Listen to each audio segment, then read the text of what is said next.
The Love Dare, Chapter 4, Day 4.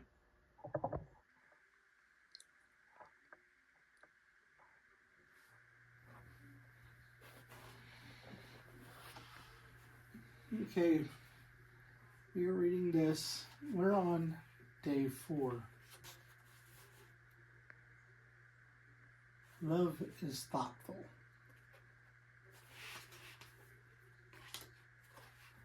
Thoughtfulness is good. Thoughtful. How precious also are your thoughts to me. How vast is the sum of them. If I should count them, they would outnumber the sand. Psalms 139, 17 through 18.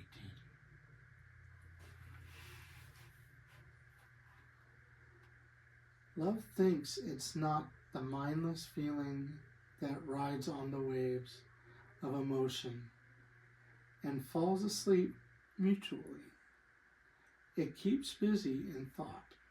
When you first fell in love, being thankful came quite naturally. You spent hours dreaming of what your loved one looked like, wondered what he or she was doing rationally,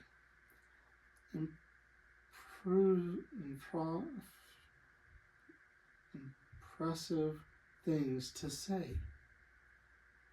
When enjoying sweet memories of the time you spent together, you honestly confessed, I can't stop thinking about you. And I can't. I think about her all the time. She's always in my mind, constantly. But I know I have to better myself before anything else can happen. But for the most couples, things can begin to change after marriage or relationship with the wife, friend, or patient, or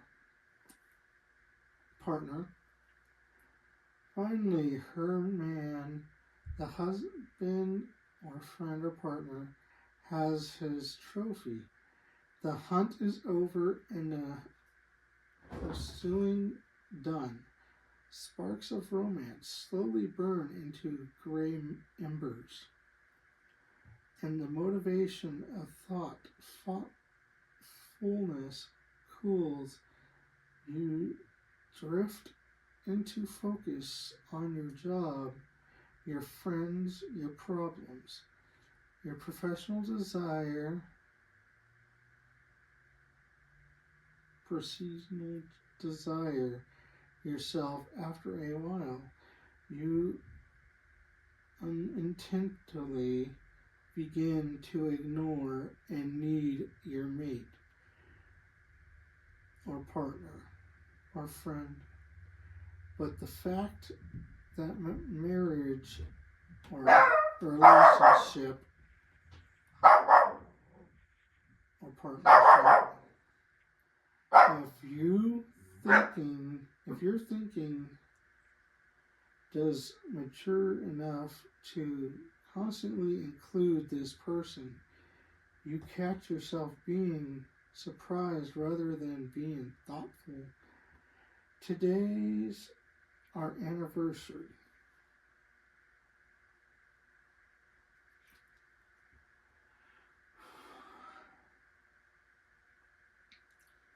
Why didn't you include me in that decision?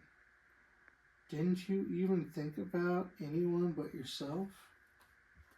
That goes with selfishness.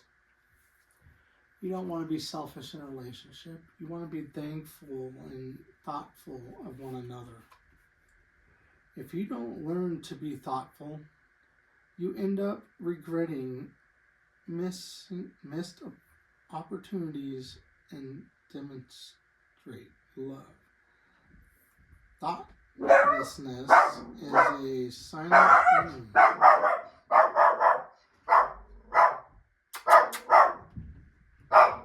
A silent enemy to loving relationship. Let's be honest. Men struggle with thoughtfulness more than women. That is so true, we do. A man can focus like a laser on one thing and forget the rest of the world. Whereas this can benefit him in one arena. It can make him overlook others' things that need his attention. Just don't think of yourself. Think of your spouse or your partner. A woman, on the other hand, is more mutual conscious about them, maintain an amazing awareness of many factors at once. She can talk on the phone, cook, know where the kids are in the house, and wonder why her husband isn't helping. Don't be afraid to help one another. I'm learning that also. And I need to do more of that. And I admit I have a problem with it, and I'm going to work on it. All simulationally added to this, a woman also thinks relationally. When she works on something, she is cognizant of all people who are somehow connected to it. Both of these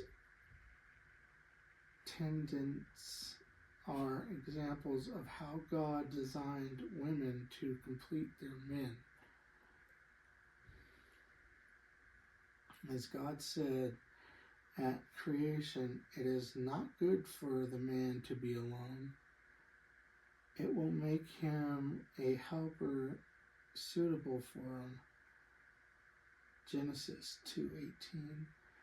But this difference also creates opportunities for misunderstanding.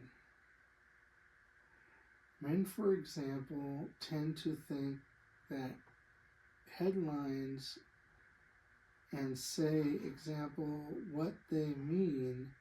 Not much is needed to understand the message. His words are more literal and should be overanalyzed, but women think and speak between the lines. They tend to hint. A man often has to listen for what is impelled if he waits to get the full meaning. If a couple doesn't understand this about one another, the fallout can result in endless disagreement.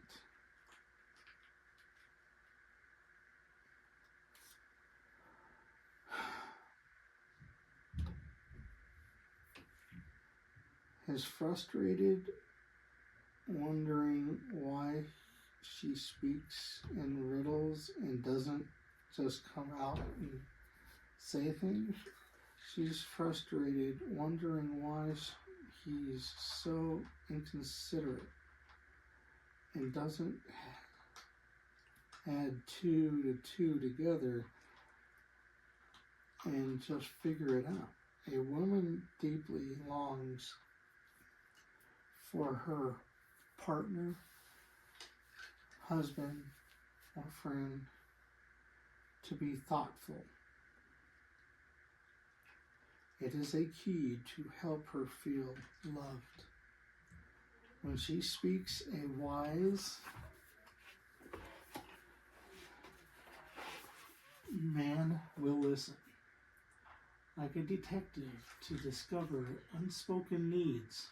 The desires of the world imply if, however, she always has to put the pieces together for him, it stills the opportunity for him to demonstrate that he loves her. Be thoughtful of your significant other, partner, friend, or wife, or husband. This also explains why women will get upset with their husbands, partners, or friends without telling them why. In her mind, she thinking, I shouldn't have to spell it out for him. He should be able to look at the situation and see what's going on here. At the same time, he's grieved because he can't read her mind, wonders why he's being pushed from a crime he didn't commit. Love requires thoughtfulness, and it does. I am guilty of not doing that, and I should.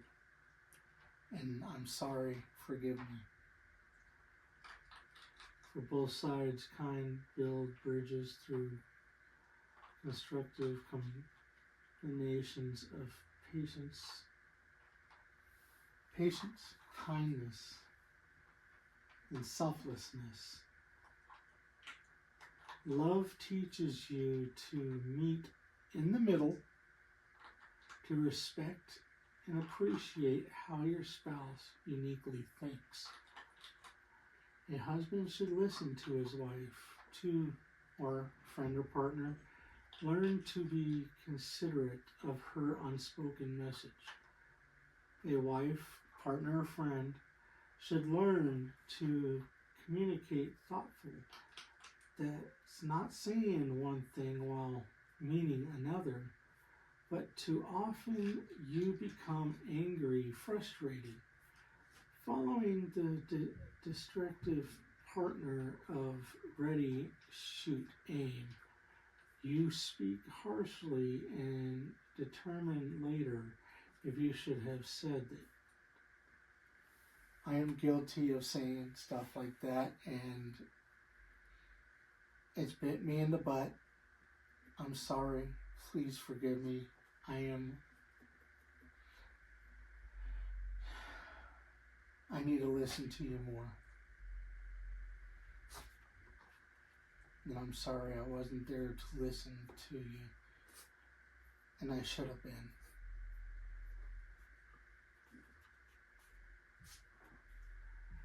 When was the last time you spent a few minutes thinking about how you could better understand and demonstrate the love to your spouse, or partner, or friend? What immediate need can you meet? What's the next event, anniversary, birthday, holiday you could be preparing for? Great marriages, partnerships, or friends, a relationship come from great thinking. Today's dare on day 4, love is thoughtful. Contact your spouse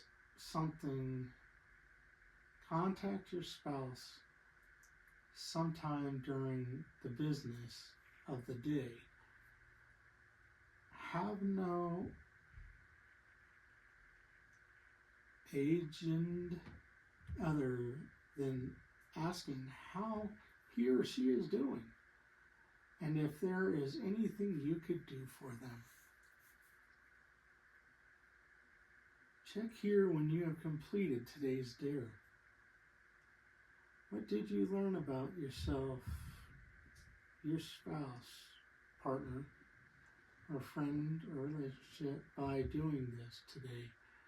How could this become a more natural routine and gently help part of your lifestyle?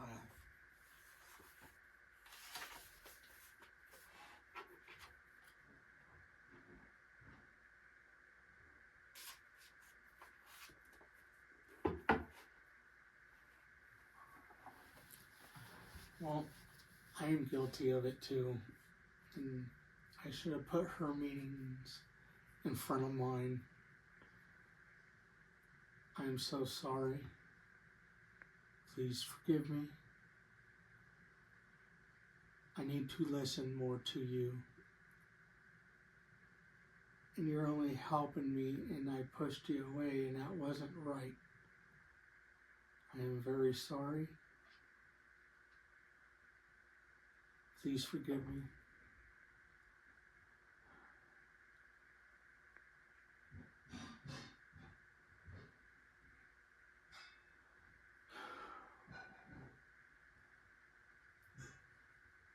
And hopefully this lesson taught you guys out there certain things about your relationship that you can work on.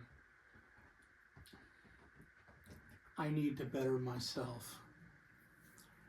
And as I better myself through these words and passages for relationship,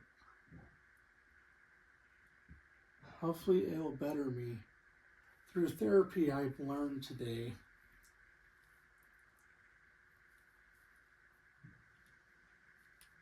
you're not quick to anger. You're better than that. Keep on telling yourself that. I'm better than that. I'm not quick to anger. I'm better than that. I'm patient, kind, loving, and caring person. That's who I am. I am not that person that gets mad easily. I'm better than that. Constantly say it to yourself. Write it down on a note. Put it on your mirror. Something. It could help.